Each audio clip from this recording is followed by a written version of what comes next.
Prefer to listen on the go? Find the audio version of Katie Prentiss' Sunshine Soul wherever you get your podcasts. I'm Katie Prentiss, and this is Sunshine Soul. I remember flying out of Portland one gray morning. It had been raining for days. That kind of heavy, wet Pacific Northwest gray that just seeps into your bones. I had the window seat on the plane like always. And as we ascended, I watched the droplets race across the glass. The clouds outside were so thick, like walls. And for a moment, it felt like the sun just didn't even exist anymore.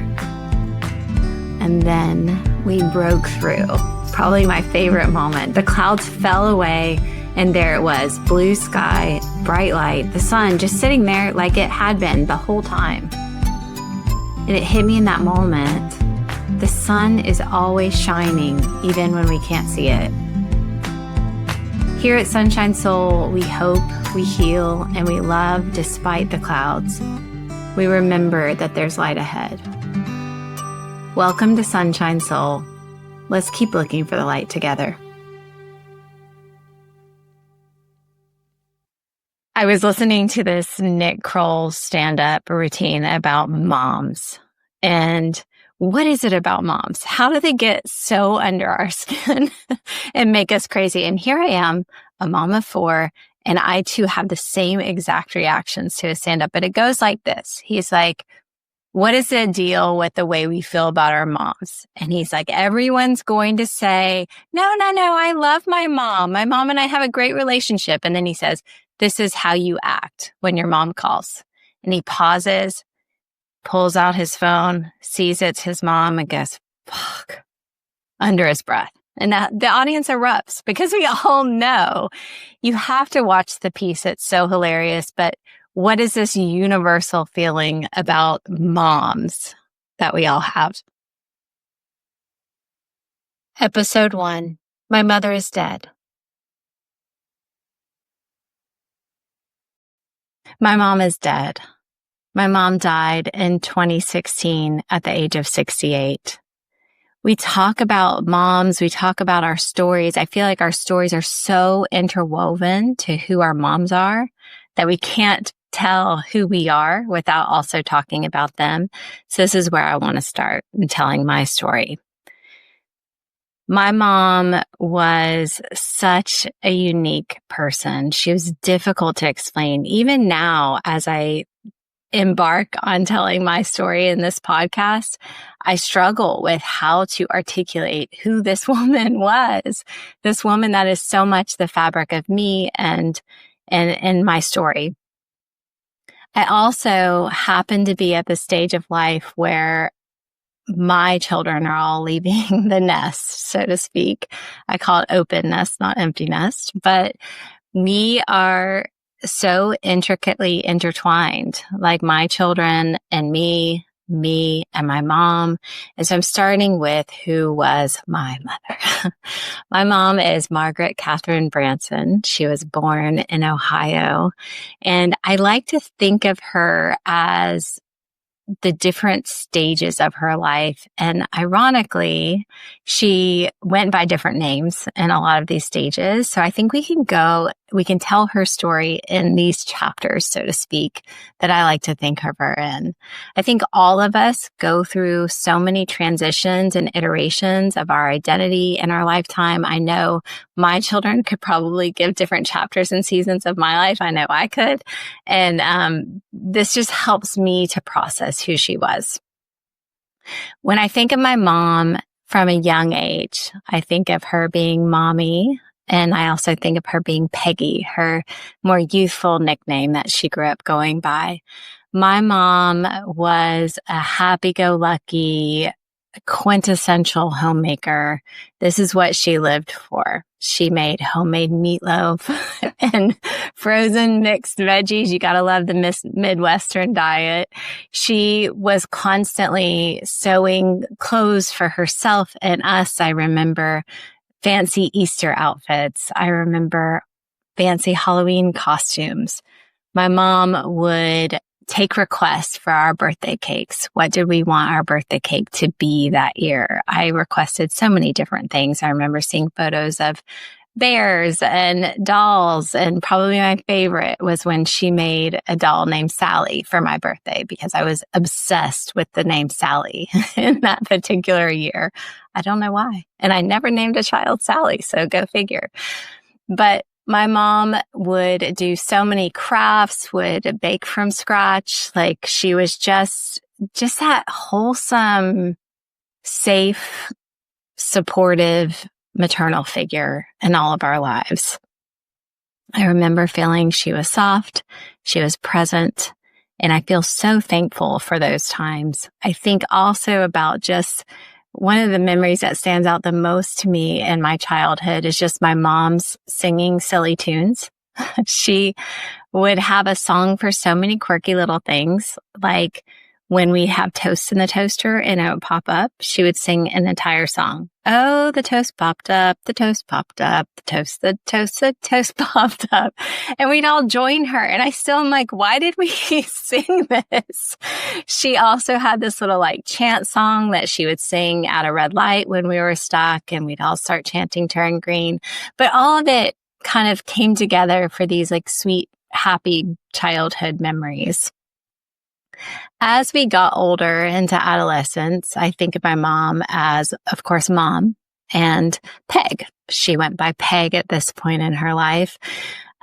Things became more interesting as I was growing as a girl with Mom. I started feeling that she couldn't give me as much of the support as I wanted as I was moving into adolescence and trying to figure out who I was, like femininity, like, you know, all the adjustments we make in our bodies and emotions and all of that. We moved from Ohio to Georgia when I was in 6th grade. And my Ohio born and bred parents stood out a little like sore thumbs in the middle of a smaller town in southwestern Georgia. And I remember feeling like we didn't quite fit in. And I feel like it was really pronounced, especially with my mom. There was one moment where our very southern real estate agent was calling Mom and trying to give her information. And my mom said, I can't understand what you're saying. And the woman was like, I don't remember what she was saying, but it was probably like, well, Miss Peg, we just need you to sign the contract and then we'll be all done with the sale. And my mom was like, I'm sorry, what? And the woman would repeat it again. And my mom would say, I can't understand you. What? Eventually, my mom hung up the phone in tears because she was so perplexed by the whole conversation. But in the South, everyone has, you know, those Southern manners and that Southern charm. Everyone's like, hey, y'all, and super friendly, even if they're passive aggressive behind your back. But my mom didn't really like do all of those things. And me, being very socially aware and like the ultimate people pleaser that I am, would compensate for her. But there were times where it was just really confusing. I remember my friends calling my house and I would hear them on the family phone and I'd hear them say, hey, Miss Zach, is Katie there? And instead of saying, oh yeah, hi, 1 second, like this might be one of my best friends, my mom would just go, she would just take the phone away from her ear, hand it to me and go, here. And I would think, why did she do that? That was so confusing to me. My mom was still her wholesome self, like still driving us around everywhere, carpooling, like, you know, we had this Burger King right behind our high school. And I remember us begging her to go through the drive-thru after school. And she would do all of those things for us. But I just couldn't figure out how to get deeper support from her. My mom would be the most like she was amazing at listening. I always felt like she was safe because I could tell her anything. She might react funny. She might be like, oh, Katie, if I went a little too far on things, but she never would get like super angry or, She wasn't like a super strict disciplinarian. At the same time, I felt like she also didn't offer me super great or deeper advice. It usually would kind of be more of the surfacey, like, oh, those girls are just jealous, or just smile at them, and I would feel confused because I know we all think we're so smart when we're teenagers, but I would feel like I could give better advice than my own mom. And that's a really confusing feeling. I remember I was a child who my dad would say, I needed to learn how to take no for an answer. So I was a child who really pushed to get what she wanted. I still probably am like that today. And I remember I would plead my case with my mom, and she would sit in agreement, and it would be so encouraging because the whole conversation would keep going like, yes, this is working out. She agrees with me. And then we'd go and talk to my dad, and she'd immediately switch and start agreeing with him. And I felt this idea that she was easy to like push over, or manipulate sounds like such a negative term, but it just felt like I had too much power in this relationship with my mother.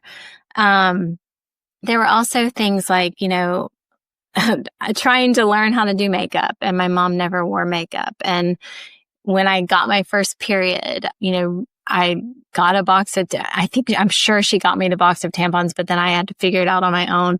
That could have been my own independence rather than her lack of involvement. But there was just this like shifting of power, and I felt like autonomous and independent, maybe before a young girl would naturally feel that.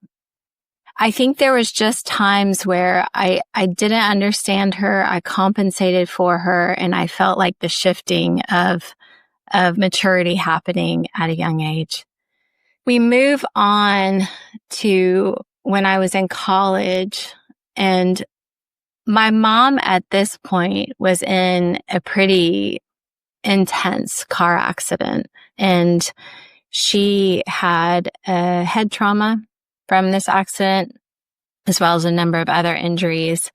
And we look back on that time and see, I remember feeling there were some like pretty obvious shifts in her personality from that experience.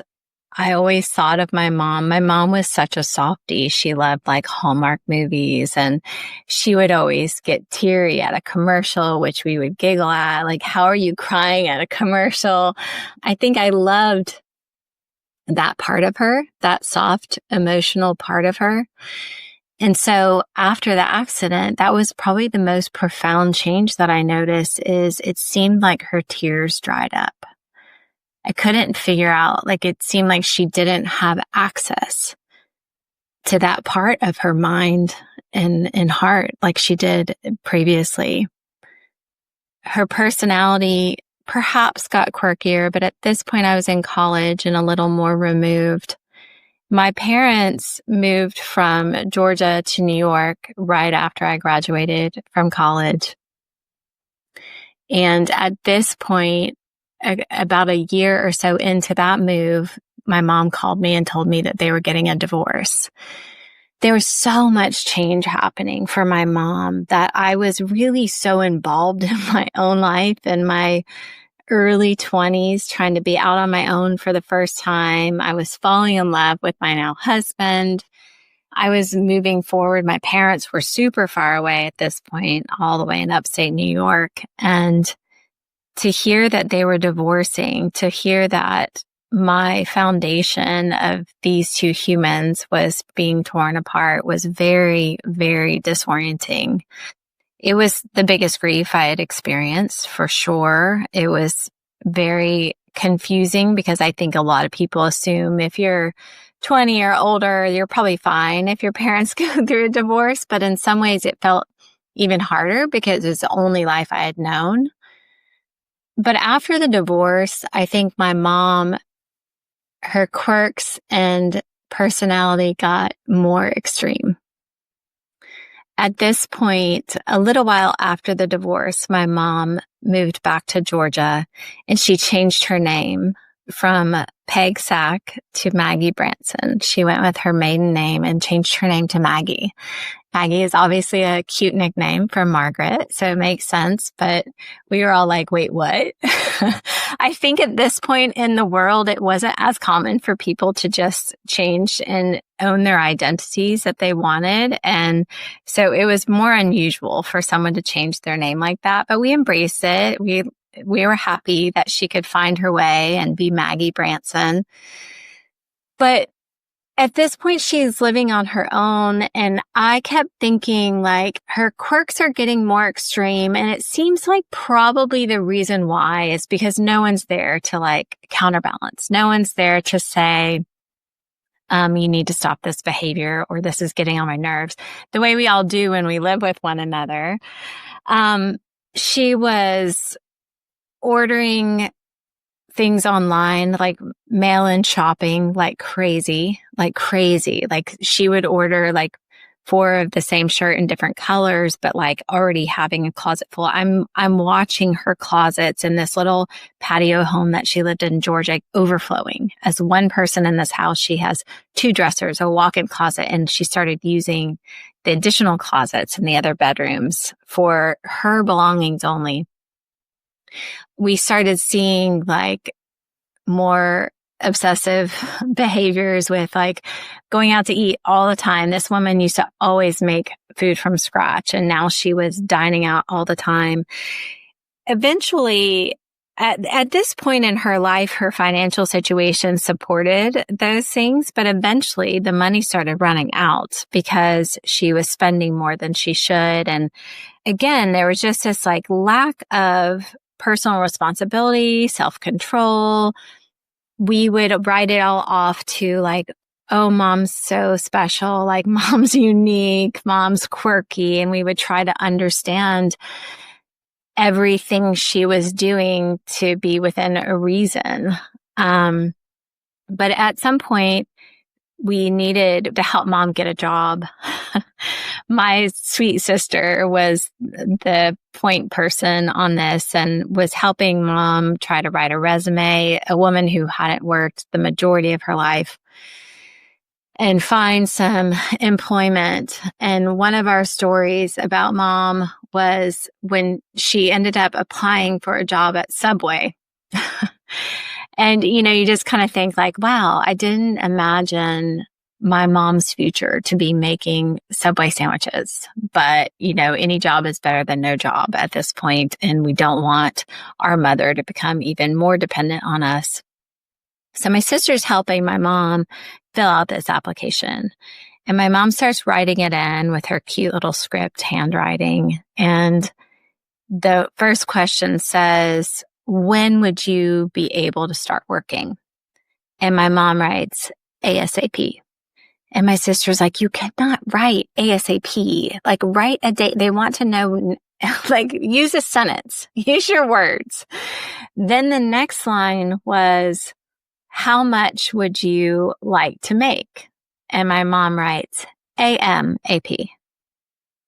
And it's one of my favorite stories because obviously if ASAP is as soon as possible, AMAP is as much as possible, which I now use that all the time in my life, and I welcome all of you to do it as well.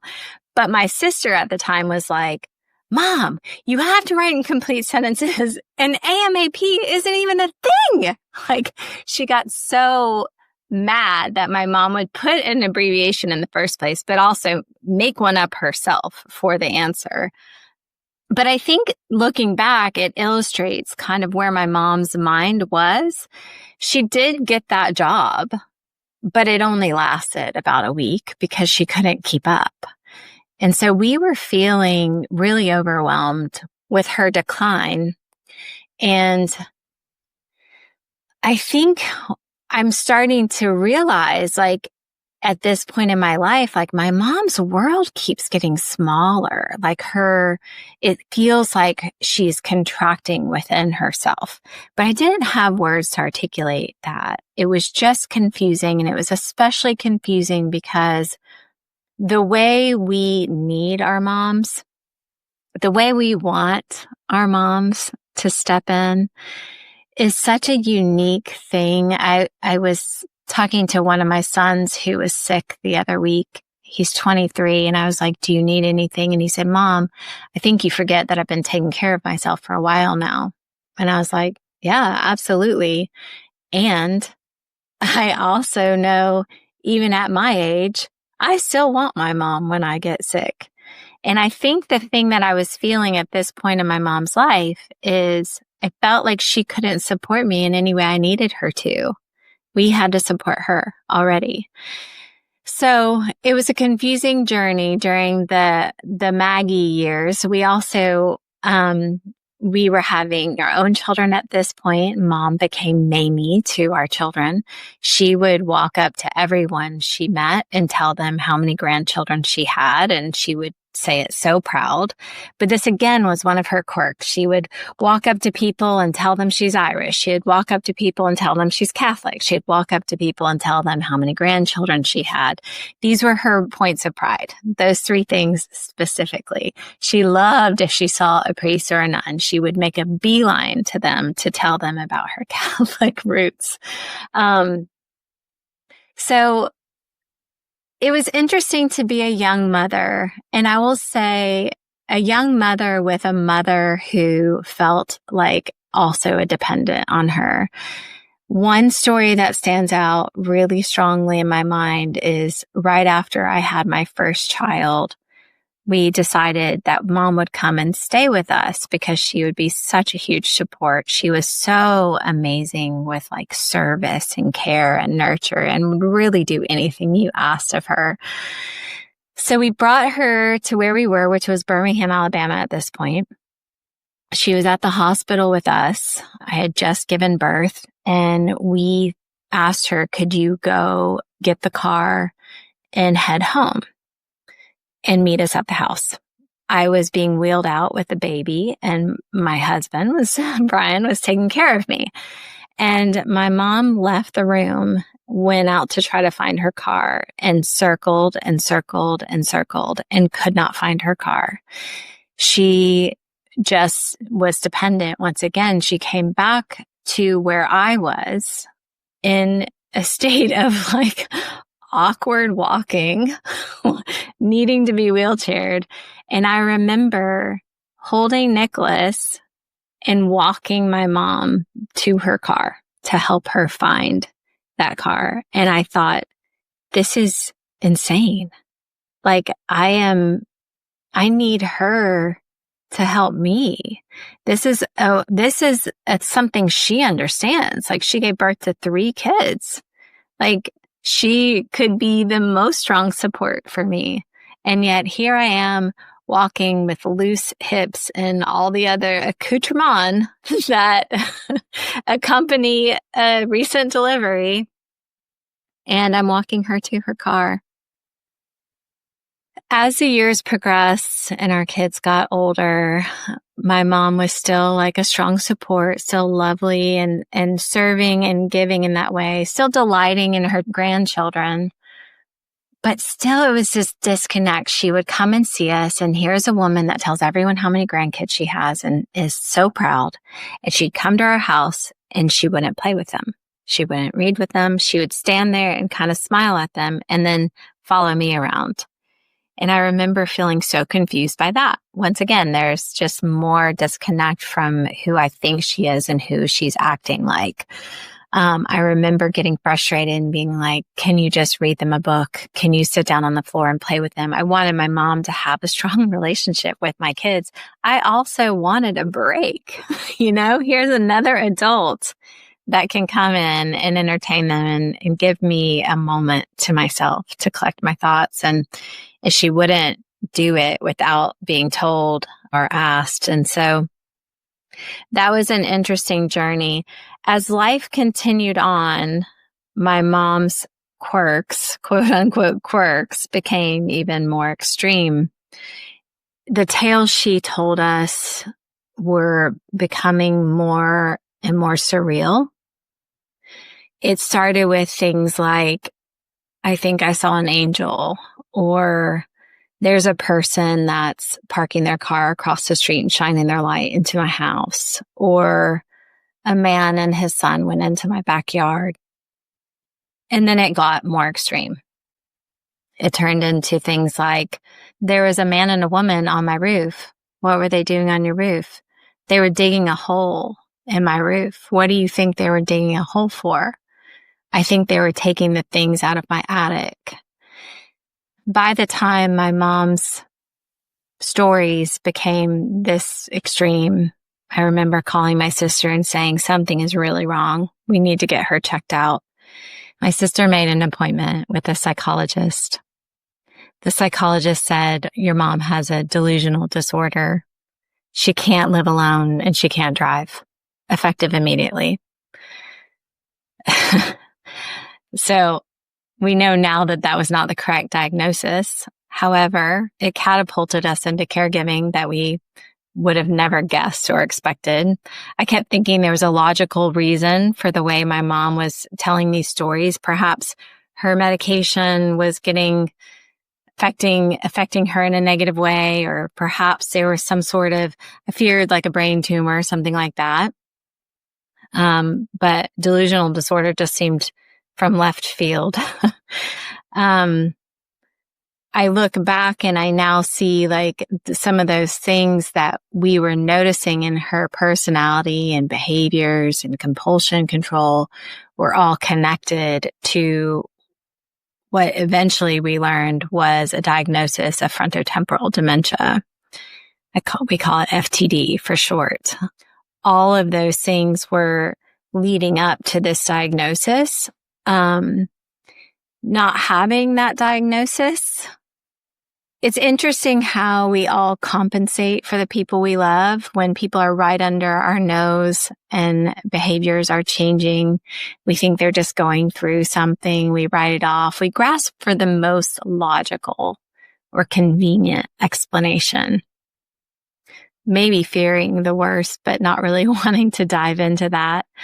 But I think realizing eventually when things were pretty extreme, when we got the actual diagnosis of FTD, I think it gave so much clarity and perspective about the changes we were witnessing in Mom, all the variations of who she was becoming, and even this contraction of her as a person made more sense. All the times where I felt like there was a disconnect from the things she would say about herself and the way she would behave, all the things where we thought she was just off the rails with choices and behavior, it all started to make sense under this diagnosis. I think it's interesting reflecting back to the Nick Kroll joke about moms and how easy it is for us to go to a place of annoyance. How easy it is for us to, as children, revert back to that childlike response of, but I need you. But I need you to be there for me. But what about me? And I think I had a lot of years of my life where I felt that. And it's not a response. It's not an adult response. It's a child response. And I think it illustrates and indicates how much of us are connected to our mothers and how much of us really will always long for that maternal love and care. Toward the end of my mom's life, my sister became her caregiver first. When we were told that she can't live alone and can't drive, my mom moved in with my sister and her family and lived with them for about 3 years. We thought it would be something. I remember my sister and I thinking, oh my gosh, how do we handle this news? And both of us were like, well, she can come here. And she was like, well, she can come here. We were both totally like, loved my mom visiting because she was incredibly helpful.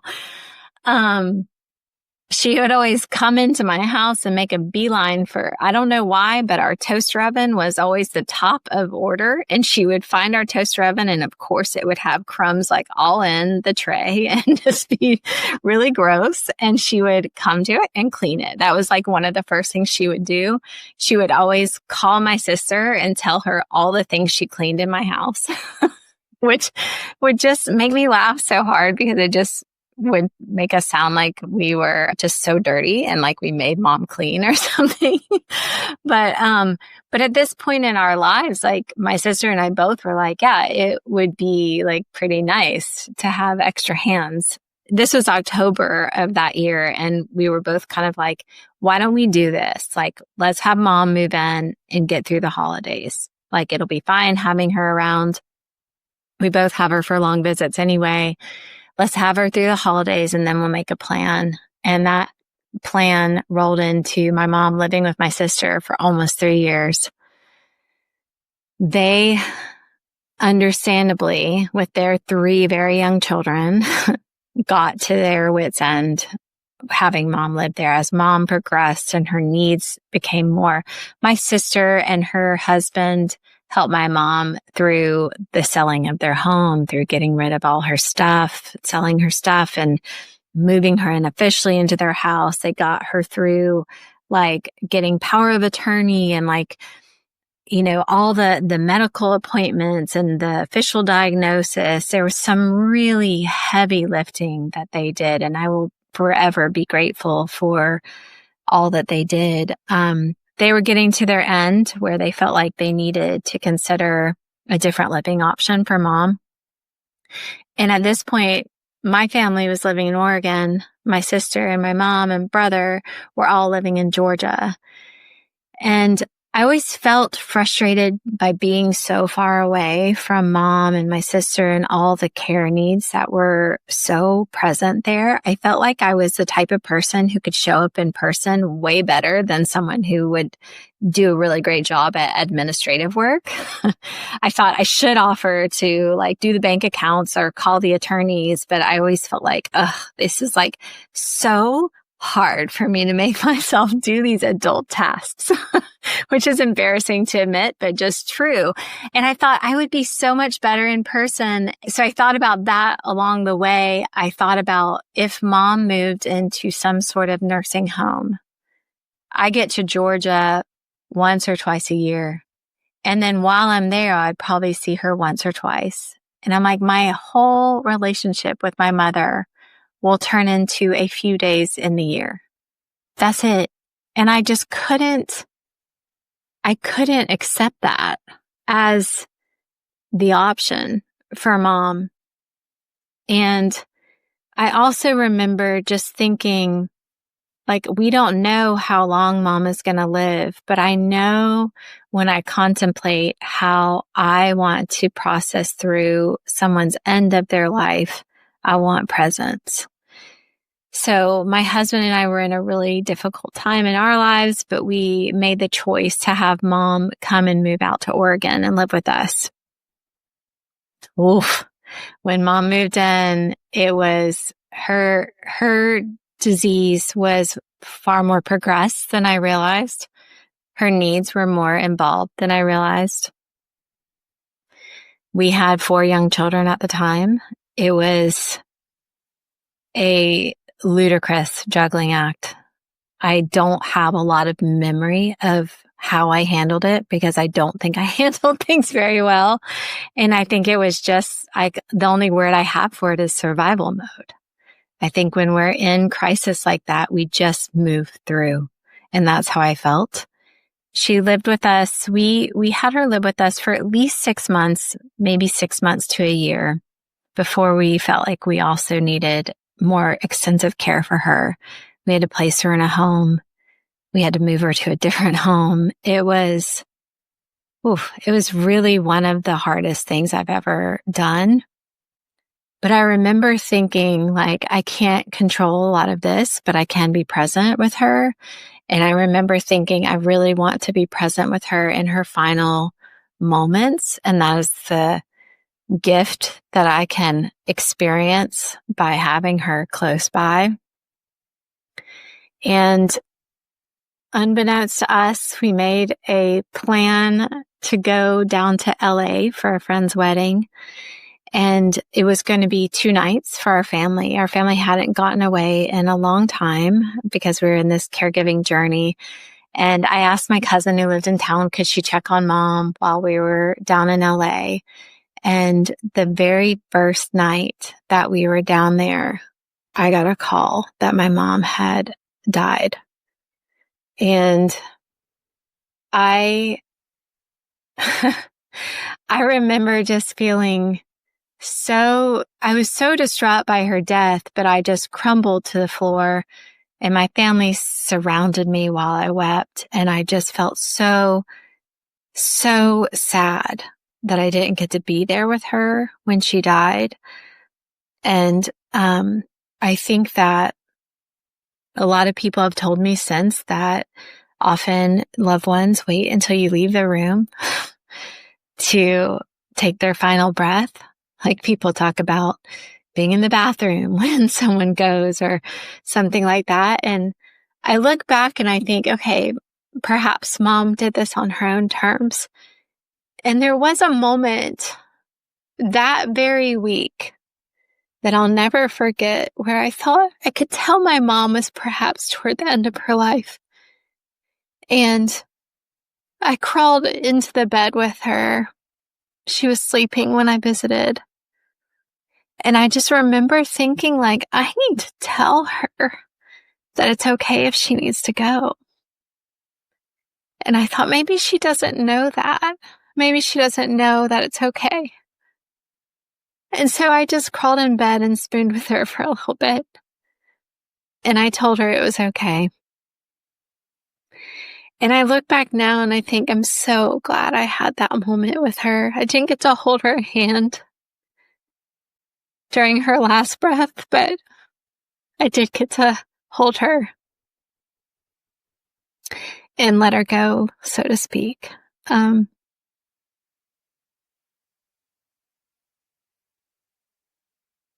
It's just interesting thinking back to it, like how sometimes I think the thing I miss the most is just being next to her. It's like that, the human skin-to-skin contact. And I'll always think about my mom as this little dark curly hair, Irish fair skin, cutie patootie. And one of my favorite things was just snuggling up next to her and like feeling her soft skin. She always hated her. She would, oh my gosh, my mom would avoid photos and hate pictures. And she struggled to really love herself, I think.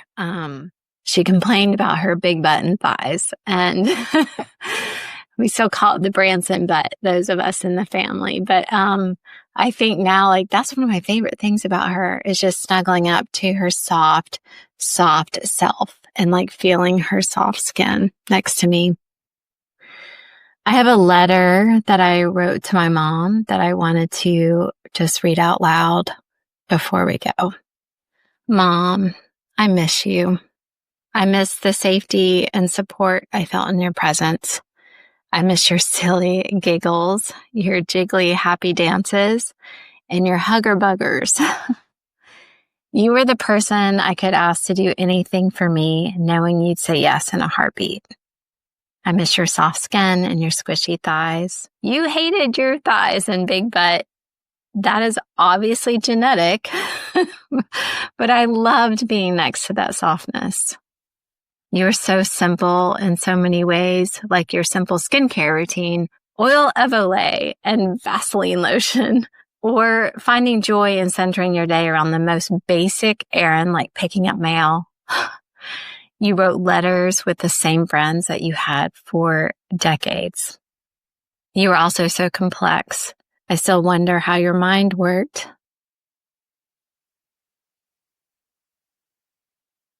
And what really motivated you? How someone so happy-go-lucky could also lose her absolute shit so quickly when something in the oven burned. I wish that we could have been kinder to you. You were so kind. I wish you wouldn't have felt the need to hide when you needed to cry, or hide when you overspent at the store, or hide the candy bar that you wanted in the checkout of the grocery store. Your little sweet tooth deserved that treat. I wish I could talk to you now about all that's happened since you left and see how you react to the work I've done and how sweet and grown up your grandkids are. Whew. I wish I could ask you about perimenopause and get some clues about what I might expect from our genetics. I wish you could come over and clean out our toaster oven again. It's still dirty. Like you always did without us asking, and then you bragged to Jeannie about how much of our house you cleaned. I always felt like you were a little too obsessed with me when you were around, and now the lack of that love and attention is a void. You are the reason I drop anything for my kids, that I act a little silly, that I take a day off work, that I have ambition, that I over-celebrate my kids' birthdays, that I suck at cleaning my own house, so I'm trying to stop blaming you for that, that I have faith, that I'm creative, that I dance, and that I want more for my life. And you are the reason for my midlife pivot and that I'm using my voice doing this podcast. And the reason for the movie I'm making, Wake Up Maggie. Imagining you celebrating with me gives me fuel. I love you, Mom, and I will miss you till I join you. To learn more about Wake Up Maggie, visit wakeupmaggiemovie.com.